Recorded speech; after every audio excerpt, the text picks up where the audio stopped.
Գյուրջան Կասկադ, հասանելի բնակարաններ 65 ամիս մարման ժամկետով։ Շնորհակալ եմ, խնդրում եմ ասել, խոսվել է նրա մասին, որ նոր սահմանադրության նախագիծը իշխող քաղաքացիական պայմանագրում պետք է քննարկվի, արդյոք արդեն այդ քննարկումը եղել է եւ կարող ենք ասել արդյոք նախաբանը արդեն կա եւ նախաբանում կա անկախության հռչակագրին հղումը եւ վարչապետ Փաշինյանի այն հայտարարությունը, որ եթե չանցնի սահմանադրության նախագիծը նորից հանրաքվե կլինի, կարող եք մի փոքր բացել ինչ նկատի ունի, այսինքն եթե չանցնի անընդհատ հանրաքվե կլինի եւ ինչքան եք պատրաստվում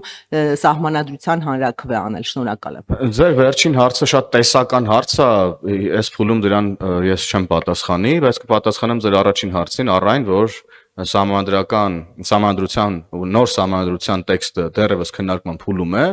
խմբակցության հետ էլ է այո քննարկվում, մեկ հանդիպում եղել է արդեն, սրանք աշխատանքային քննարկումներ են, երբ որ մենք կհասնենք այն փուլին, երբ որ ուրեմն քննարկումները կավարտենք եւ հրապարակման ենթակա տեքստը կլինի,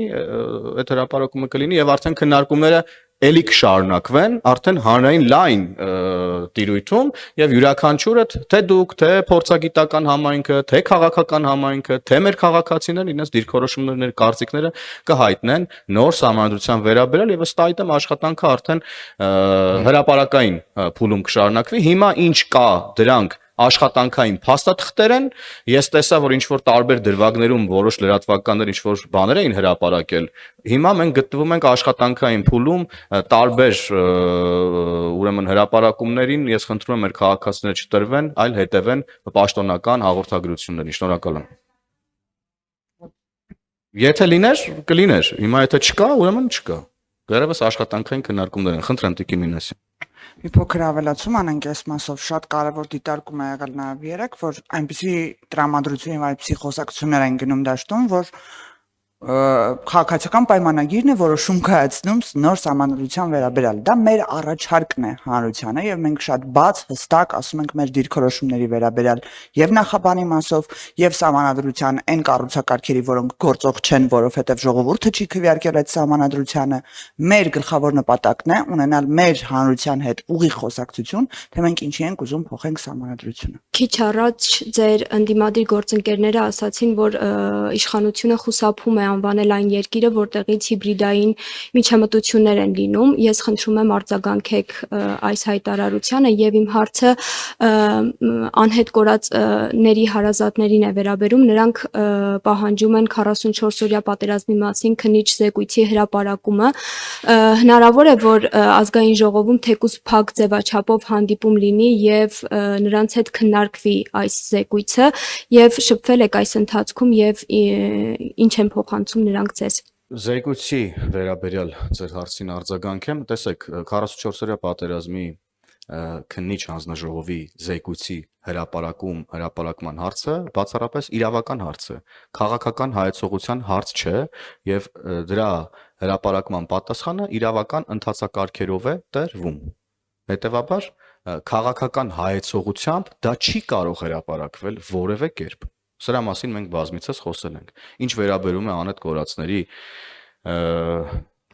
ծնողների, հարազատների հետ աշխատանքին, մենք նրանց հետ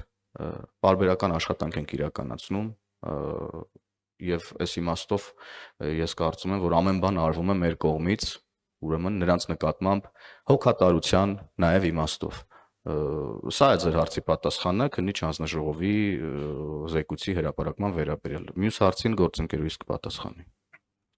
Նախ մեր ընդդիմադիրներին հորդորում եմ հասկանալ ինչ է հիբրիդային հարձակումը, հետո պնդումներ անել հիբրիդային հարձակումների հետ կապված, որովհետև մշտապես կեղծ լուր քաղաքական ընդդիմախոսների կողմից ինչ որ կեղծ պնդումները նրանք հիբրիդային հարձակումներ են որակում, այնինչ հիբրիդային հարձակումը ամբողջությամբ տեղավորվում է այն տրամաբանության ներքո, որ դուք նշեցիք, այսինքն արտաքին միջամտությունը։ Արտաքին միջամտության տեսանկյունից տարբեր են երկրները եւ մենք տեսնում ենք շատ բացահայտ հստակ կերպով ասում ենք եւ ռուսական եւ թուրքական եւ ադրբեջանական տարբեր մամուլներում մենք տեսնում ենք եթե կոնկրետ հիբրիդային հարձակումները fake news-ի մասովի նկատի ունենք, մենք տեսնում ենք հրապարակումներ, որոնց արձագանքում է վարչապետի մամուլի խոսնակը, երեկ էլ է տեղի ունեցել նման հարձակում, գիտեք հրապարակումները տարբեր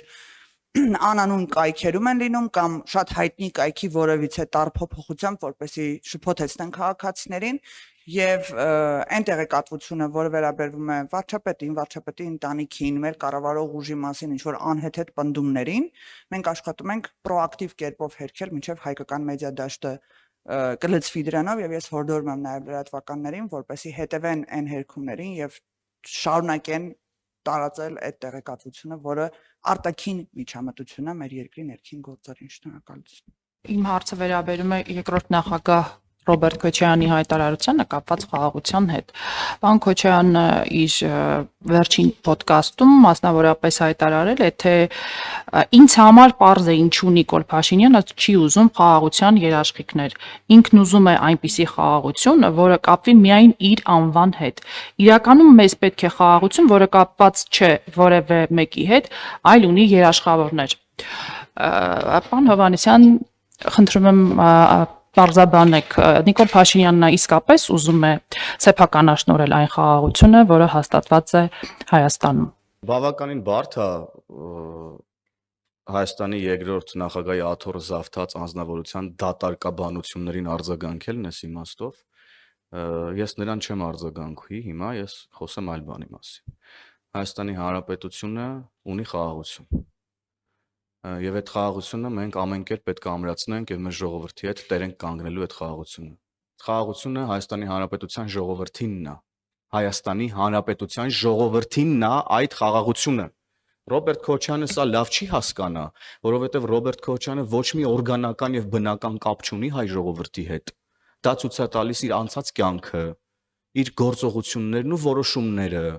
Նրա օրոք Հայաստանի Հանրապետությունում տեղի ունեցած իրադարձությունները, հոկտեմբերի 27-ը, մարտի 1-ը, Պողոս Պողոսյանի սպանությունը, ընտրությունների կեղծումը, ժողովրդին ծեծելը փողոցներում ամեն ընտրական process-ից հետո Ռոբերտ Քոչյանը չի կարող եւ չունի որևէ օրգանական կապ հայ ժողովրդի հետ եւ խաղաղության հետ առհասարակ, թե ներքին խաղաղության, թե արտաքին խաղաղության։ Նրա օրոք Հայաստանի Հանրապետությունում ոչ եղել է ներքին խաղաղություն, ոչ արտաքին խաղաղություն։ Դրա համար լավ կլինի սուս մնա եւ հանգիստ նստի իր տեղը եւ ավել պակաս բաներ չխոսա։ Հայաստանի երկրորդ նախագահի աթոռը զավթած անձնավորությունը։ Եվ կրկնում եմ, խաղաղությունը Հայաստանի Հանրապետության ժողովրդինն է։ Խաղաղության հեղինակը Հայաստանի Հանրապետության ժողովուրդն է եւ Հայաստանի Հանրապետության ժողովուրդը տերականգնելու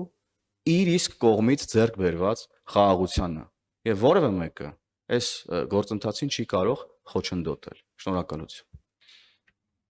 Մի փոքր ավելացում ես անեմ, երբ տեսնեք պարոն Քոչարյանին, խնդրում եմ հարց ուղեք նրան, երբ որ նա ասում է խաղաղությունը կախված է, Նիկոլ Փաշինյանը ուզում է որ կախված լինի իր անձից, արդյոք նա ուզում է որ մեր խաղաղությունը կախված լինի իր սիրելի երաշխավորից, ոնց որ կախված ա եղել այս տարիների ընթացքում։ Այդ հարցը շատ կարևոր է, էլի։ Դուք նոր ասացիք, որ խաղաղությունը կախված է հայ ժողովրդից։ Դուք նկատի ունեք ընտրություններում ձեզ ընտրելով։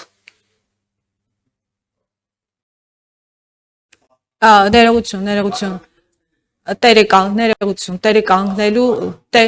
այո, դուք ասացիք, որ հայ ժողովուրդը տերեկանգնելու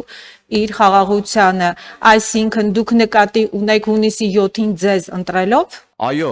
միանշանակ, այո, հունիսի 7-ին Հայաստանի Հանրապետության քաղաքացին ընտրելով քաղաքացիական պայմանագիր կուսակցությանը տեր է կանգնելու խաղաղությանը, ազատությանը եւ ժողովրդավարությանը Հայաստանի Հանրապետություն։ Սա միանշանակ է եւ սա չի քննարկվում, որովհետեւ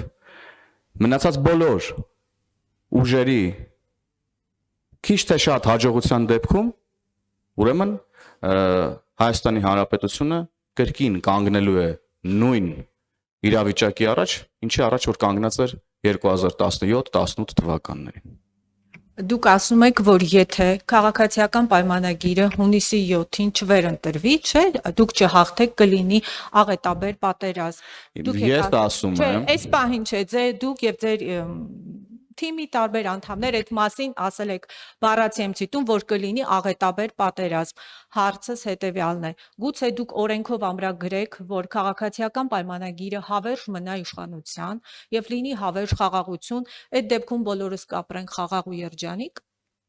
Ես կառաջարկեի ձեր առաջարկը վերափոխեիք, ոչ թե քաղաքացիական պայմանագիրը մնա հավերժ իշխանության, այլ իշխանության չգան այն ուժերը, կարելի է օրենքով ամրագրել, չէ՞, առաջարկ արեք այդ ուժերին։